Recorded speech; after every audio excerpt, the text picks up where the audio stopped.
Hi hello ನಮಸ್ಕಾರ. National TV present big boss ಅಪ್ಡೇಟ್ಗೆ ಸ್ವಾಗತ. ನಾನು ಸ್ವಾತಿ ಸಾಲಿಯನ್. ನಿನ್ನೆ ಬಿಗ್ ಬಾಸ್ ಮನೆಯಲ್ಲಿ ಏನೆಲ್ಲ ಆಯ್ತು ಅಂತ ಒಮ್ಮೆ ರ್ಯಾಂಡಮ್ ಆಗಿ ನೋಡ್ಕೊಂಡು ಬರೋಣ. ಸೊ ನಿನ್ನೆ ಆಗಿರೋ ವಿಷಯಕ್ಕೆ ಸಾಕಷ್ಟು ಹೊರಗಡೆ ಚರ್ಚೆ ಆಗ್ತಿದೆ. ಏನಪ್ಪಾ ಅಂದ್ರೆ ಧ್ರುವಂತ್ ಅವರು ಬೇಕಂತ ಗಿಲ್ಲಿಯವ್ರನ್ನ ಪಾಸ್ ಮಾಡ್ತಾ ಇದ್ರು ಅನ್ನೋದು. ಸೊ ಅದೆಷ್ಟು ಸರಿ ಎಷ್ಟು ತಪ್ಪು ಅಂತ ನೋಡೋದಾದ್ರೆ, ಈಗ ಗಿಲ್ಲಿಯವ್ರು ಮಾಡಿದಲ್ಲಿ ಸರಿಯಾಗಿ ಕಾಣಿಸ್ತಿತ್ತು, ಯಾಕಂದ್ರೆ ಅವರು ಸರಿಯಾಗಿ ರೂಲ್ಸ್ ಅನ್ನ ಫಾಲೋ ಮಾಡ್ತಾ ಇದ್ರು. ಬಟ್ ಧ್ರುವಂತ್ ಅವ್ರು ಯಾಕೆ ಈ ತರ ಮಾಡಿದ್ರು ಅನ್ನೋದು ನಮಗೆ ಪ್ರಶ್ನೆ ಆಗುತ್ತೆ. ಯಾಕಂದ್ರೆ ಧ್ರುವಂತ್ ಅವರಿಗೆ ಅಲ್ಲಿ ಅಶ್ವಿನಿ ಅವರು ಕ್ಲೋಸ್ ಇದ್ದಾರೆ. ಆಮೇಲೆ ರಾಶಿಕ ಈ ಕಡೆ ಬಂದ್ರೆ ರಾಶಿಕಾ ಮತ್ತೆ ಗಿಲ್ಲಿ ಮೇಲೆ ಅವ್ರಿಗೆ ಆಗೋದೇ ಇಲ್ಲ. ಸೊ ಆ ಕಾರಣಕ್ಕೆ ಏನಾದ್ರು ಅಶ್ವಿನಿ ಅವ್ರನ್ನ ಕ್ಯಾಪ್ಟನ್ಸಿಗೆ ಹೋಗ್ಬೇಕು ಆ ಒಂದು ಇದ್ರಲ್ಲಿ ಅವರನ್ನ ಪೋಟ್ರೆ ಮಾಡ್ಕೊಂಡು ಈ ತರ ಮಾಡಿದ್ರ ಅಂತ ಗೊತ್ತಿಲ್ಲ. ಬಟ್ ನಿನ್ನೆ ಅವರು ಬೇಕಂತ ಪಾಸ್ ಕೊಟ್ಟಿದ್ದಂತೂ ಹೌದು. ಸುಮ್ನೆ ಈಗ ಅವ್ರಿಗೆ ಉಸ್ತುವಾರಿ ತಪ್ಪಂತ ಗೊತ್ತಿದ್ರು ಕೂಡ ಕಾವ್ಯ ಅವರು ಎಷ್ಟೋ ಸಲ ಹೇಳಿದ್ದಾರೆ ಅಲ್ಲಿ ಇದಾಗಿಲ್ಲ, ರೂಲ್ಸ್ ಅಲ್ಲ ಅನ್ನೋದು. ಆ ಬುಕ್ ಇಟ್ಕೊಂಡು ನೋಡಿದ್ರು ಸಹ ಧ್ರುವಂತ್ ಅವ್ರಿಗೆ ಅರ್ಥ ಆಗಿಲ್ಲ ಅಂದ್ಮೇಲೆ ಇಲ್ಲಿ ಬೇಕಂತಾನೆ ಮಾಡಿರ್ತಾರ ಅಂದ್ರೆ ಪರ್ಸನಲಿ ಟಾರ್ಗೆಟ್ ಇಟ್ಕೊಂಡು ಮಾಡಿದ ರೀತಿನೇ ಕಾಣಿಸ್ತೈತೆ. ಯಾಕಂದ್ರೆ ಹಿಂದೆ ಗಿಲ್ಲಿ ಜೊತೆ ಅವ್ರ ಮಾತಾಗಿರ್ಬೋದು ಅಥವಾ ಗಿಲ್ಲಿಯರ ಜೊತೆ ಒಂದು ಕ್ಲಾಶಸ್ ಕೂಡ ಆಗಿದೆ ಸಾಕಷ್ಟು ವಿಷಯಗಳಲ್ಲಿ ಆಗಿರ್ಬೋದು. ಹಾಗಾಗಿ ಗಿಲ್ಲಿ ಅವ್ರನ್ನ ಕ್ಯಾಪ್ಟನ್ಸಿಗೆ ಹೋಗಬಾರ್ದು ಅಥವಾ ಅವರ ಫೈನಲಿಸ್ಟ್ ಆಗಬಾರ್ದು ಅನ್ನೋದು ಧ್ರುವಂತ್ ಅವ್ರಿಗೆ ಎಲ್ಲೋ ಒಂದ್ ಕಡೆ ಇತ್ತು. ಸೊ ಹಾಗಾಗಿ ಅಶ್ವಿನಿ ಅವ್ರನ್ನ ಬೇಕಂತ ಒಂಥರ ಅವ್ರನ್ನ ಫೈನಲ್ಗೆ ಕಳ್ಸೋ ರೀತಿಯಲ್ಲಿ ಮಾತಾಡ್ತಿದ್ರು. ಯಾಕಂದ್ರೆ ಅಶ್ವಿನಿ ಅವ್ರು ಹೋದ್ರೆ ಇಲ್ಲಿ ಧ್ರುವಂತ್ ಅವರು ಏನಾದ್ರು ಅಶ್ವಿನಿಗೆ ಚಾನ್ಸ್ ಸಿಕ್ಕಿದ್ರೆ ಅಲ್ಲಿ ಧ್ರುವಂತ್ ಅವ್ರನ್ನ ಸೇಫ್ ಮಾಡ್ಬೋದೇನೋ ಅನ್ನೋ ಒಂದು ಥಾಟ್ ಧ್ರುವಂತ್ ಅಲ್ಲಿ ಇರಬೇಕು. ಸೊ ಹಾಗಾಗಿ ಅಶ್ವಿನಿ ಅವ್ರಿಗೆ ತುಂಬಾ ಸಪೋರ್ಟಿವ್ ಆಗಿ ಮಾತಾಡ್ತಾರೆ. ಆಮೇಲೆ ಸಪೋರ್ಟಿವ್ ಆಗಿ ನಿಂತಿದ್ರು ಕೂಡ. ಆಮೇಲೆ ಧನುಷ್ ಕೂಡ ಅಷ್ಟೇ. ಧನುಷ್ ಈಗ ಅಶ್ವಿನಿ ಒಂದು ಟೀಮ್ ಆದ್ರೆ ಇಲ್ಲಿ ಗಿಲ್ಲಿ ಮತ್ತೆ ರಾಶಿಕಾ ಒಂದು ಟೀಮ್ ಆಗಿರ್ತಾರೆ. ಸೊ ಗಿಲ್ಲಿ ರಾಶಿಕಾ ಅವ್ರಿಗೆ ಆಗಲ್ಲ.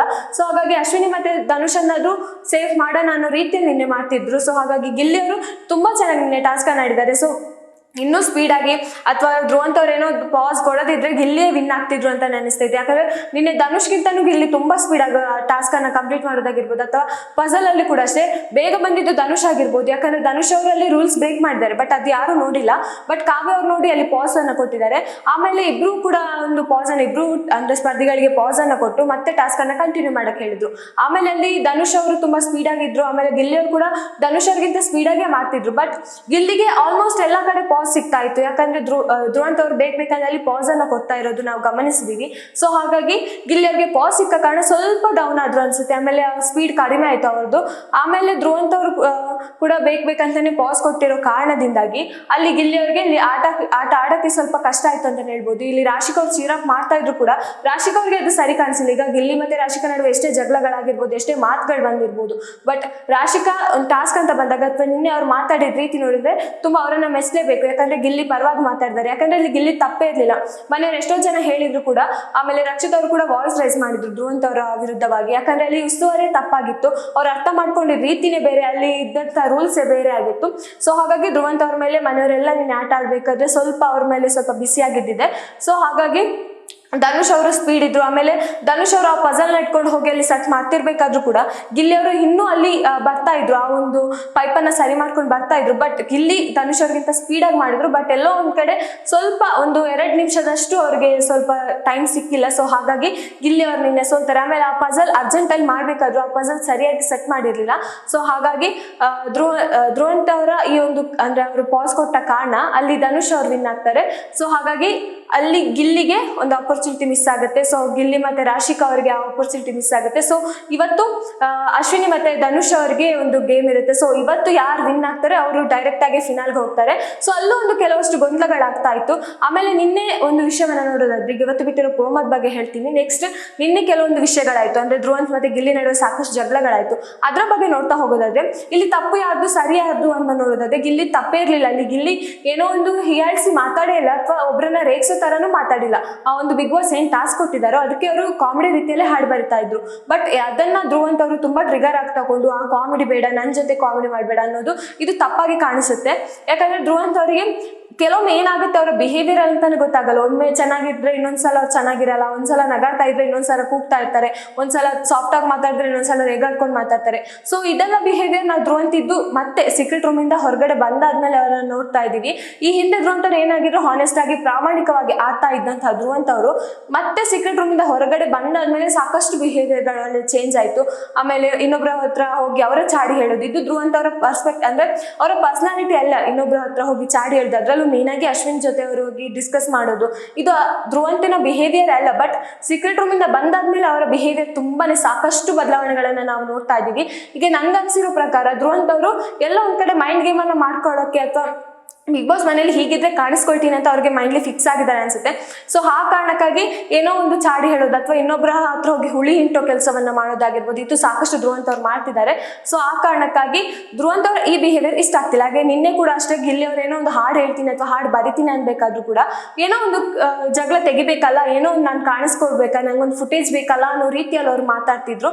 ಸೊ ಆ ಕಾರಣಕ್ಕಾಗಿ ಧ್ರುವಂತ್ ಅವರ ನಿನ್ನೆ ಬಿಹೇವಿಯರ್ ಕೂಡ ಸ್ವಲ್ಪ ಯಾಕೋ ಅವರ ಗ್ರಾಫ್ ಈಗ ತುಂಬಾ ಡೌನ್ ಆಗ್ತಾ ಬರ್ತಿತ್ತು. ಈಗ ಏನು ಸ್ಟಾರ್ಟಿಂಗ್ ಏನೋ ಹಾನೆಸ್ಟ್ ಪರ್ಸನ್, ಪ್ರಾಮಾಣಿಕ ವ್ಯಕ್ತಿ ಅಥವಾ ಅವರ ಆಟವನ್ನ ಇಷ್ಟಪಟ್ಟವರು ಸಾಕಷ್ಟು ಜನ ಇದ್ರು. ಬಟ್ ಈಗ ಅವರ ಗ್ರಾಫ್ ನೋಡ್ತಾ ಬಂದಾಗ ಬೇಕಂತ ಗಿಲ್ಲಿಯನ್ನ ಟಾರ್ಗೆಟ್ ಮಾಡೋದಾಗಿರ್ಬೋದು ಅಥವಾ ಬೇಕಂತ ಜಗಳವನ್ನ ಸ್ಟಾರ್ಟ್ ಮಾಡೋದು ಧ್ರುವಂತ್ ಅವರೇ ಕಾಣಿಸ್ತಿದ್ದಾರೆ. ಈ ಹಿಂದೆ ಮನೆ ಕೆಲಸ ಮಾಡೋದಾಗಿರ್ಬೋದು ಅಥವಾ ಮನೆಯಲ್ಲಿ ಎಷ್ಟೋ ಇನ್ವಾಲ್ವ್ಮೆಂಟ್ ಧ್ರುವಂತ್ ಅವ್ರದ್ದೇ ಇತ್ತು. ಸೊ ಹಾಗಾಗಿ ಈಗ ಧ್ರುವಂತ್ ಅವರ ಬಿಹೇವಿಯರ್ ನೋಡಿ ಎಲ್ರಿಗೂ ಬೇಜಾರಾಗ್ತಾ ಇದೆ. ಆಮೇಲೆ ಧ್ರುವಂತ್ ಅವರ ಈ ಬಿಹೇವಿಯರ್ ನೋಡೋಕೆ ಸಾಕಷ್ಟು ಜನರಿಗೆ ಇಷ್ಟನೂ ಆಗ್ತಿಲ್ಲ. ಸೊ ಹಾಗಾಗಿ ನಿನ್ನೆನೂ ಕೂಡ ಅಷ್ಟೇ ಅವರೊಂದು ಆ ಮಾತುಗಳಾಗಿರ್ಬೋದು, ಗಿಲ್ಲಿ ಬಗ್ಗೆ ಬೇಕಂತ ಹೇಳಿರೋ ರೀತಿಗಳಾಗಿರ್ಬೋದು, ಮನೆಯವ್ರಿಗೆ ಯಾರಿಗೂ ಕೂಡ ಆ ಸಮಸ್ಯೆ ಇರಲಿಲ್ಲ. ಆಮೇಲೆ ಧನುಷ್ ಅವ್ರು ಬಂದು ಗಿಲ್ಲಿ ಹತ್ರ ಸಮಾಧಾನ ಮಾಡ್ತಾರೆ, ಬೇರೆಯವ್ರನ್ನ ರೇಗಿಸಿ ಇದು ಹಾಡು ಬರಿಬೇಡ ಅನ್ನೋದು.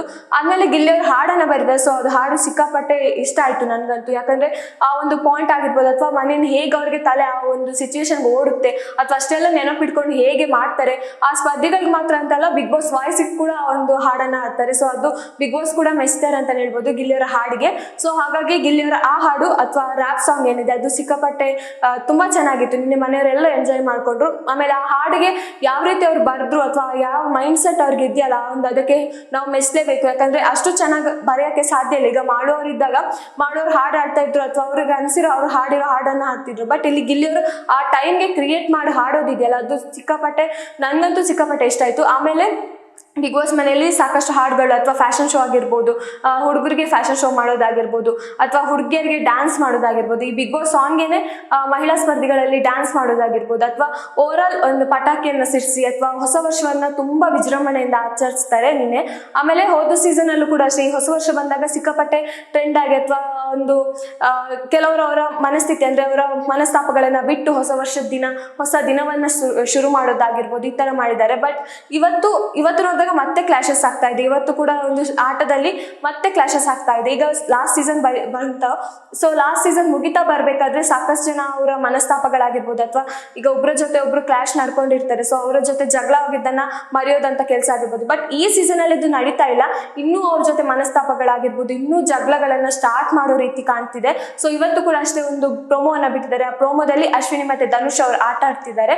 ಸೊ ಇಲ್ಲಿ ಆಟ ಆಡಿದ್ರೆ ಕ್ಯಾಪ್ಟನ್ ಯಾರಾಗ್ತಾರೆ, ಆಮೇಲೆ ಕ್ಯಾಪ್ಟನ್ ಆಗೋದಕ್ಕಿಂತ ಫೈನಲಿಸ್ಟ್ ಡೈರೆಕ್ಟ್ ಫೈನಲ್ಗೆ ಹೋಗ್ತಾರೆ. ಸೊ ಹಾಗಾಗಿ ಧನುಷ್ ಅವರು ವಿನ್ ಆಗ್ತಾರೆ ಅಂತ ಅನೌನ್ಸ್ ಆಗಿತ್ತು. ಬಟ್ ಅವರು ಪಜಲ್ ಅನ್ನ ಸರಿಯಾಗಿ ಜೋಡಿಸಿಲ್ಲ. ಆಮೇಲೆ ಬಿಗ್ ಬಾಸ್ ಹೇಳಿದ್ದಾರೆ ಪಜಲ್ ಅಲ್ಲಿಂದ ಮೇಲೆ ಎತ್ತೋ ಹಾಗಿಲ್ಲ, ಅಲ್ಲಿಂದಲ್ಲೇ ಸರಿ ಮಾಡ್ಬೇಕು ಅನ್ನೋದು. ಬಟ್ ಧನುಷ್ ಅವ್ರು ಲಾಸ್ಟ್ ಮೂಮೆಂಟ್ಗೆ ಆ ಪಜಲ್ ಅನ್ನ ಮೇಲೆ ಎತ್ತಿ ಸರಿಪಡಿಸೋದಾಗಿರ್ಬೋದು ಅದು ಬಿಗ್ ಬಾಸ್ ಗಮನಿಸಿ ಆ ಟಿವಿಯಲ್ಲಿ ತೋರಿಸ್ತಾರೆ. ಸೊ ಹಾಗಾಗಿ ಮುಂದೆ ಡಿಸಿಷನ್ ಏನು, ಅಶ್ವಿನಿ ಅವ್ರು ಏನಾದ್ರು ಕ್ಯಾಪ್ಟನ್ ಆಗ್ತಾರ, ಒಂದ್ ವೇಳೆ ಅಶ್ವಿನಿ ಅವ್ರು ಕ್ಯಾಪ್ಟನ್ ಆದ್ರೆ ನಿಮ್ಮ ಒಪಿನಿಯನ್ ಏನು ಅಂತ ತಿಳಿಸಿ. ಸೊ ಇನ್ನಷ್ಟು ವಿಷಯಕ್ಕಾಗಿ ನೋಡ್ತಾ ಇರಿ ನ್ಯಾಷನಲ್ ಟಿವಿ. ಧನ್ಯವಾದಗಳು.